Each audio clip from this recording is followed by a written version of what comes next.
Sophie Shao, allow me to brag on you for a moment so our listeners have a sampling of some of your accomplishments as a cellist. Sophie's a winner of the Avery Fisher Career Grant and has also won top prizes at the Rostropovich and Tchaikovsky competitions. Now she's on music faculty at the University of Connecticut. We'll be talking more about her recent recording work with Centaur Records for the album CanCan Macabre. But first, Sophie, I would love to hear more about that Avery Fisher grant and some of your competition experience. Sure. Well, the Avery Fisher Career Grant is an incredible prize. It's a sum of money, which I used to do some demo recordings, but also as a young artist, it gives you the name recognition to play a lot of recitals and concerts starting out. So it's a really great opportunity to be kind of lifted so that people would hire you to play. So that was actually a long time ago now as well. The Tchaikovsky competitions and Rostropovich competitions they're really great experiences in that not only were the best cellists there, um, like competition players, but also the jury were all cellists that I super admired. And so, I got to play for Rostropovich, I got to play for Goringas, I got to play for all of them, and I wanted to hear their comments. And it was just an incredible experience that way. The first time I went to the Rostropovich competition, I did not pass the second round. And so I listened to the finalists. So it was kind of a world where I got to partake at first, and then I kind of knew the level when I went back 4 years later. So it was just a remarkable experience that way. But I'm glad that I went to those competitions before everything was live streamed. So if you made a mistake, it stayed within the Moscow Conservatory. Yeah, so I was curious for the pieces you recorded on the album Can Can Macabre, are those drawn from works that you performed in these competitions, or did those come somewhere later along the line? No, these did come from concert performances. I conceived the album to showcase a piece that I had commissioned by Herschel Garfein. And these are kind of works that illuminate that work as well. Since you did want to highlight that, maybe we could delve into it a little bit further. It's called The Layers, is that right? Yes, it's based on a poem by Stanley Kunitz. What is some of the imagery it's depicting? I actually wanted him to write a companion piece to the WC Sonata, and the thing that remained, and I wanted it to be as free as he wanted it. I did not want to stifle his voice, and so what is taken, the image that is taken is the moon, and so the poet is looking back on a life long lived, and with a heavy heart, they're kind of thinking about all that they've loved and therefore is not with them anymore. It's scattered along the world, and how can they go on? And the the second movement is called When the Moon Was Covered. And so I should go back, that the first movement is called Scavenger Angels, and it's the dichotomy between the brutality and the cruelty of scavengers and angels, what they bring.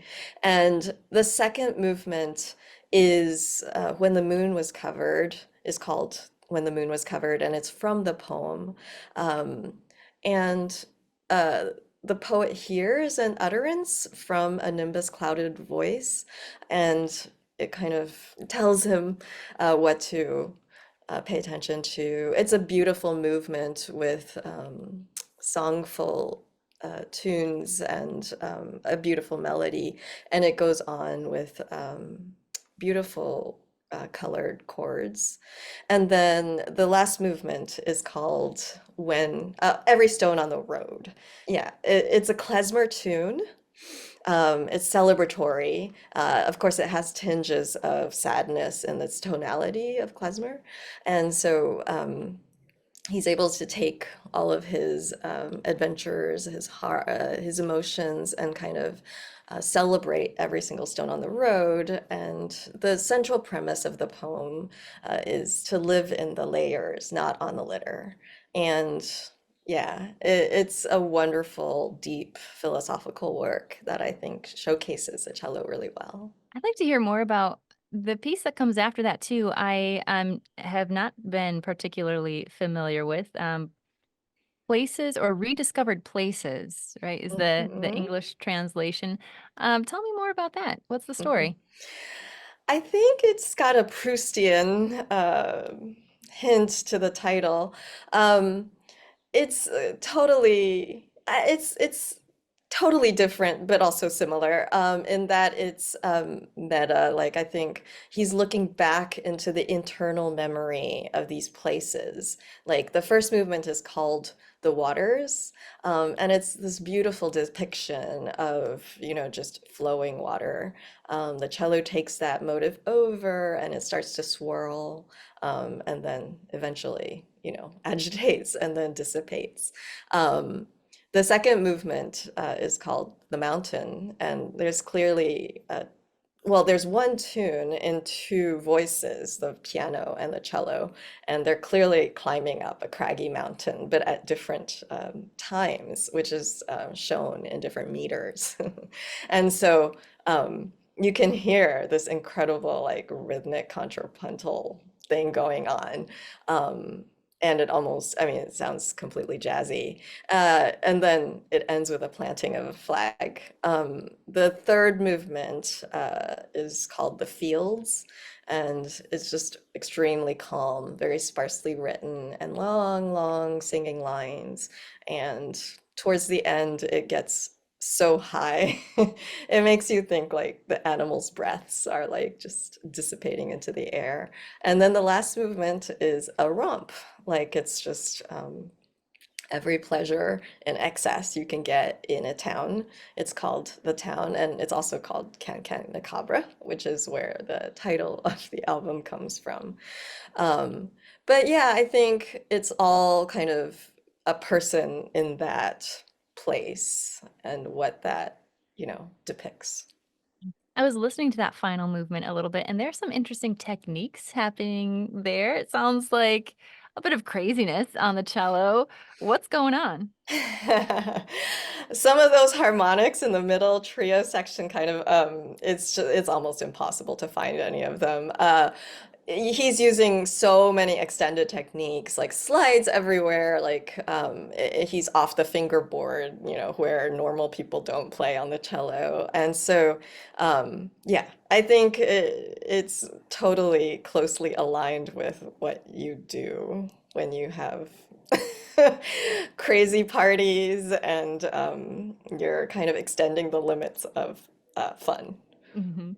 And is I mean, the can-can, when we think of that, oftentimes we're thinking of the Jacques Offenbach can-can. Is there Yes. hints of that throughout? Yeah, the meter is definitely of the same variety. Dum bum pee pa pa pee bum bum pa pee pa pa pee pee pee pa pee. Yeah, yeah, totally. That's so fun. I love that. It's very interesting. What about the instrument that you're playing on? I understand this is no ordinary cello. It was Pablo Casals' second cello, so he has another one that belongs to the foundation that he played on. But I think he kept this in Puerto Rico. He had owned it since 1955, and he and Marta both played on it. And it's an Honoré d'Arazé from 1855. And I think when I bought it from her, I thought it really did sound like him. It was vibrating in a similar way. It had gut strings. But I think it's changed since. What a beautiful thing, though. And for this album, you are also collaborating with two different pianists. How did you get connected with them? Adrian Kim, I know because we played in the Chamber Music Society of Lincoln Center together. We were both young artists in their Chamber Music 2 program, which is now called the Bowers program. So we played together a lot. So this was a natural extension. She's also a neighbor of mine in the Bronx in Riverdale. And the other pianist, Yeva Yokubabuchite, she was in New York, and I played in her Trio Cavatina, when their cellist got pregnant and they had a bunch of concerts. So I got to know her musically through that.